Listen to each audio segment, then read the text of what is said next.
Hello friends, this is Shreya again. I have been getting lots and lots of question about investment कि जैसे मैं exact कितना invest करूँ, मेरे कितने खर्चे होने चाहिए, सेकंड इनकम करने के लिए मुझे एग्जैक्ट क्या करना पड़ेगा, रिटायरमेंट की कौन सी बेस्ट स्कीम है, एफडी के रेट ऑफ इंटरेस्ट बहुत कम हो चुके हैं तो मैं कहाँ पे इन्वेस्ट करूँ, शेयर्स में मैंने बहुत ज़्यादा लॉस कर चुका हूँ तो क्या म्यूचुअल फंड मेरे लिए सही है, मेरे पास बहुत सारी इंश्योरेंस पॉलिसीज़ है तो मुझे एग्जैक्ट कितना इंश्योरेंस लेना चाहिए, होम लोन मेरे पास है उसका ईएमआई कैसे कम करूँ, घर मुझे ईएमआई पे लेना चाहिए या डाउन पेमेंट पे लेना चाहिए, ऐसे बहुत सारे क्वेश्चंस मेरे पास आते रहते हैं। ये सब क्वेश्चंस के आपको सवाल हमारे ये वीडियोस में मिलेंगे तो प्लीज़ मेरा चैनल आप सब्सक्राइब करना अगर अब तक आपने सब्सक्राइब नहीं किया है। Also press that bell icon तो आपको नोटिफिकेशन आएगा। और आज का जो टॉपिक है वो बहुत ज़्यादा इंटरेस्टिंग है, बहुत ज़्यादा मुझे रिक्वेस्ट आई है तो इसके लिए मैंने ये बनाया है। तो पक्का आई गारंटी यू कि आज का जो टॉपिक है ये वीडियो आप एंड तक देखोगे तो ज़रूर इससे आप कुछ ना कुछ नई बात आज आपको ज़रूर पता चलेगी। तो दोस्तों please do watch this video till the end. तो आज हम बात करेंगे रूल्स ऑफ पर्सनल फाइनेंस। ये रूल्स जब आप फाइनेंशियल प्लानिंग करते हो तो बहुत ज़्यादा काम आते हैं। रूल नंबर 1, रूल ऑफ 72, शायद ये सबको ही पता होगा, जस्ट हमारी रिवीजन हो जाएगी। ये रूल क्या करता है, जब आपको रेट ऑफ इंटरेस्ट पता है तो आपको 72 divided by that rate of interest जो आंसर आता है वो आपको बताता है कि कौन से ईयर में आपका पैसा डबल होगा। फॉर एग्जाम्पल, अगर आपका इंस्ट्रूमेंट आपको 8% रेट ऑफ इंटरेस्ट देता है तो आपको 72 डिवाइडेड बाय 8 करना है, आपका आंसर आता है 9। इसका मतलब आपका पैसा वो पर्टिकुलर इंस्ट्रूमेंट में 9 साल के बाद डबल होने वाला है। That is called rule of 72। The next rule is rule of 114। ये रूल आपको कितने साल के बाद आपका पैसा ट्रिपल होगा वो बताता है। ट्रिपल मतलब 3 गुना होगा वो बताता है। सेम आपको करना है, मानो आपका रेट ऑफ इंटरेस्ट अगर 12 है, आपको 114 डिवाइडेड बाय 12 जो आपका रेट ऑफ इंटरेस्ट है वो करना है, आपका आंसर आता है 9.5। मतलब ये 12% के इंस्ट्रूमेंट में पैसा लगाने के बाद 9.5 साल बाद आपका पैसा 3 गुना हो जाएगा। मतलब अगर टेन्योर सेम है 9-9.5 साल तो रेट ऑफ इंटरेस्ट 8 है तो आपका पैसा डबल होता है, रेट ऑफ इंटरेस्ट अगर 12 है तो ऑब्वियसली आपका पैसा ट्रिपल होता है। Third rule, rule of 144, exactly same है जैसे पहले 2 रूल हमने देखे। इसमें आपका पैसा 4 गुना कितने साल होगा वो आपको पता चलता है। सेम 12% रेट ऑफ इंटरेस्ट ले लेते हैं, 144 डिवाइडेड बाय 12, आंसर आता है 12। इसका मतलब 12 साल के बाद आपका पैसा 4 गुना होने वाला है। सो दोस्तों ये कुछ सिंपल रूल्स है, बट ये फाइनेंशियल प्लानिंग करते वक्त अगर आपको पहले से पता है तो बहुत ज़्यादा हेल्प होती है। रूल नंबर 4, ये रूल बहुत बड़ा रोल प्ले करता है when it comes to financial planning, because ये रूल इन्फ्लेशन के बारे में है। This is rule of 70। ये बताता है कि कितने साल के बाद आपका पैसा आधा होने वाला है। मतलब आज अगर आपके पास 10 लाख है तो कितने साल के बाद ये 10 लाख का वैल्यू 5 लाख होगा। ये रूल ऑफ 70 बताता है। सिंपल है, रूल ऑफ 70 में 70 divided by rate of interest of the inflation. एक इन्फ्लेशन रेट होता है, मानो अगर हम वो 7 पकड़े तो इसका मतलब 10 साल के बाद आपका पैसा आधा होने वाला है। कई लोग ये गलती करते हैं कि अपना पैसा ऐसे इंस्ट्रूमेंट में रख देते हैं जो ज़्यादा बढ़ नहीं रहा है, या फिर सिंपली बैंक अकाउंट में रख देते हैं जिसमें रेट ऑफ इंटरेस्ट बहुत ज़्यादा कम है। तो हमेशा ये ध्यान रखना कि इन्वेस्टमेंट में सबसे ज़्यादा खतरा इन्फ्लेशन का होता है। तो आपको पैसा ऐसी जगह पे लगाना है कि जो अच्छा आपको रेट ऑफ इंटरेस्ट दे रहा है, एटलीस्ट वो इन्फ्लेशन के रेट को बीट कर रहा है। Rule number 5, asset allocation. Asset allocation का मतलब ये है कितना पैसा मैं इक्विटी में लगाऊं, कितना पैसा मैं डेट में लगाऊं, कितने का मैं गोल्ड लूं, ये डिसाइड करना। ये डिफरेंट असेट क्लास है। असेट एलोकेशन एक बहुत ज़्यादा इम्पॉर्टेंट स्ट्रैटेजी है when it comes to financial planning.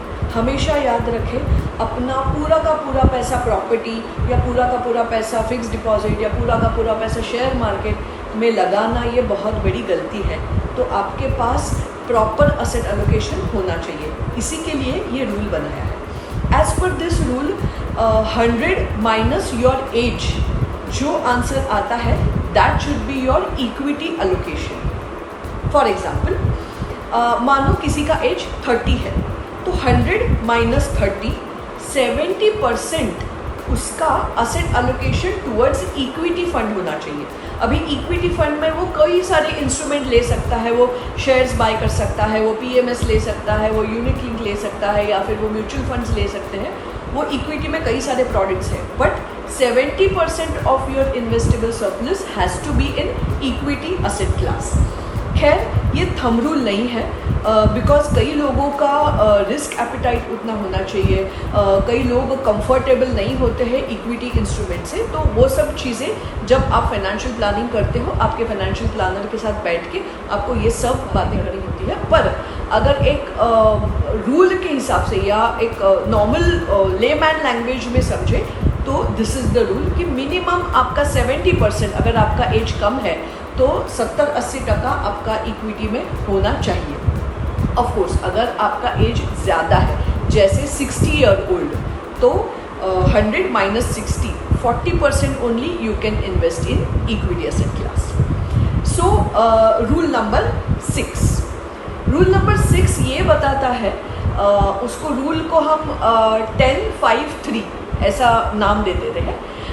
ये रूल ये बताता है कि आपको कौन से असेट क्लास से कितना रिटर्न एक्सपेक्ट करना है। 10 you can expect from equity asset class, मतलब म्यूचुअल फंड, शेयर्स या ऐसे इक्विटी असेट क्लास आपको 10% रिटर्न दे सकते हैं। Debt asset class, fix deposit जैसे आपको 5% रिटर्न दे सकते हैं, और 3% रिटर्न आपको सेविंग बैंक अकाउंट दे सकता है।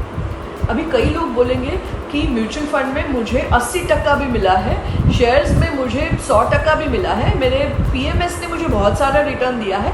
ऑफ कोर्स आपको बहुत ज़्यादा अच्छे रिटर्न मिले हैं एक्सक्लूसिवली, अगर स्पेशली अगर आपने लास्ट 1 ईयर इन्वेस्ट किया है तो, या लॉन्ग टर्म में भी अगर आपने इन्वेस्ट किया है तो इक्विटी एसेट क्लास ने डेफिनेटली 10 से अच्छे रिटर्न दिए हैं। But again this rule is just to set the mindset कि इक्विटी में आपको 100% या 50% एक्सपेक्ट नहीं करना है, बेयर मिनिमम आपको 10% एक्सपेक्ट करना है। बट ऑफकोर्स इसमें आपको रिस्क भी उसका देखना है। 5% ऑब्वियसली फिक्स डिपॉजिट जैसे इंस्ट्रूमेंट आपको 5% देते हैं। कई सारे लोग मेरे पास आते हैं और बोलते हैं कि मैंने XYZ फिक्स डिपॉजिट किया या XYZ पॉलिसी ली है जो मुझे 12% 15% रिटर्न दे रहा है गारंटीड।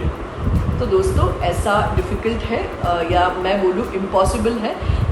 आज इंडियन मार्केट में आपको डेट इंस्ट्रूमेंट 5, 6, 7, 8 मैक्सिमम टका रिटर्न दे सकता है, उससे ज़्यादा मिलना बहुत मुश्किल है।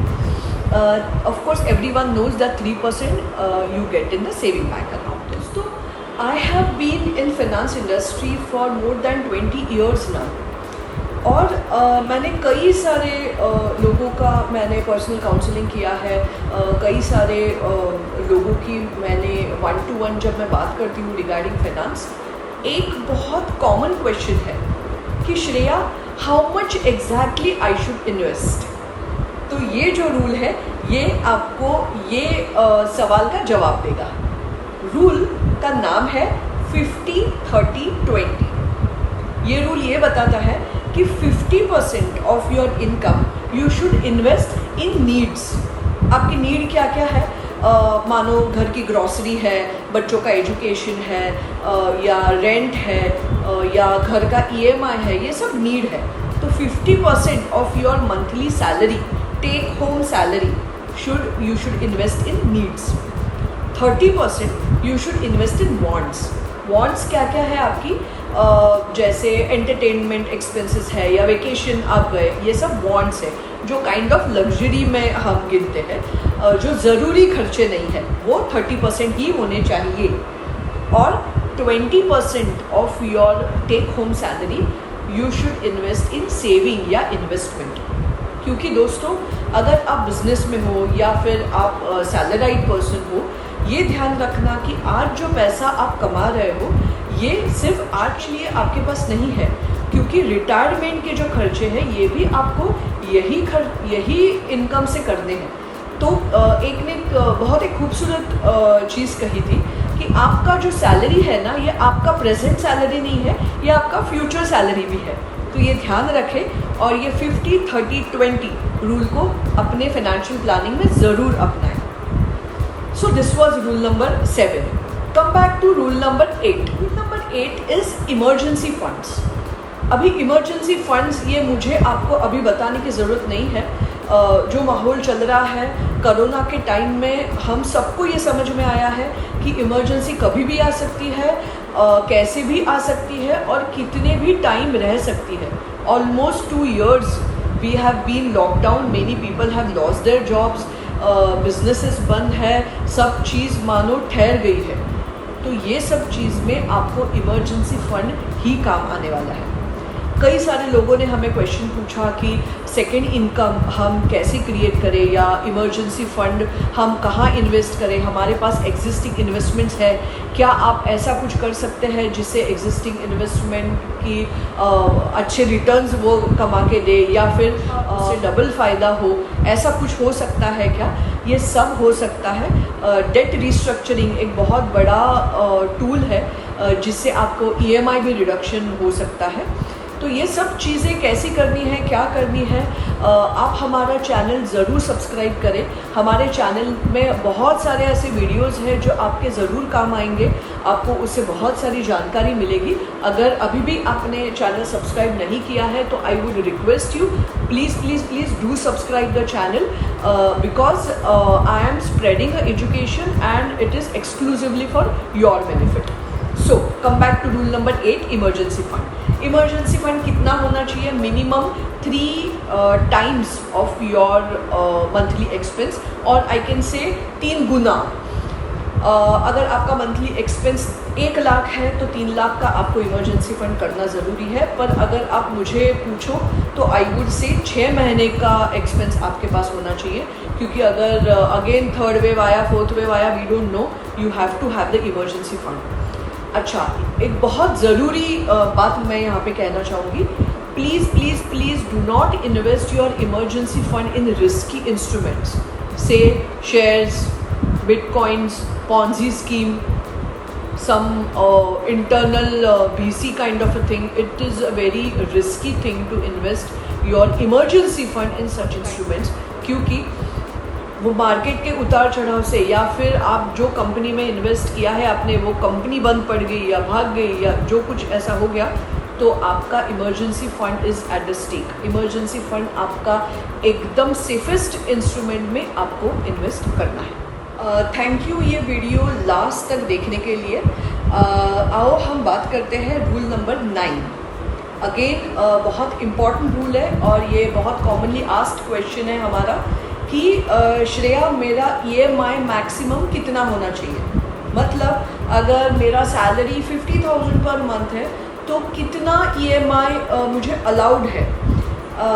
Generally this rule says that 40% तक ही आपका EMI होना चाहिए। मतलब सैलरी अगर आपका 50,000 है तो 20,000 तक ही आपका EMI होना चाहिए। दोस्तों, आपको पता है बैंक या फाइनेंशियल इंस्टीट्यूशंस जो आपको लोन देती है वो यही रूल फॉलो करती है।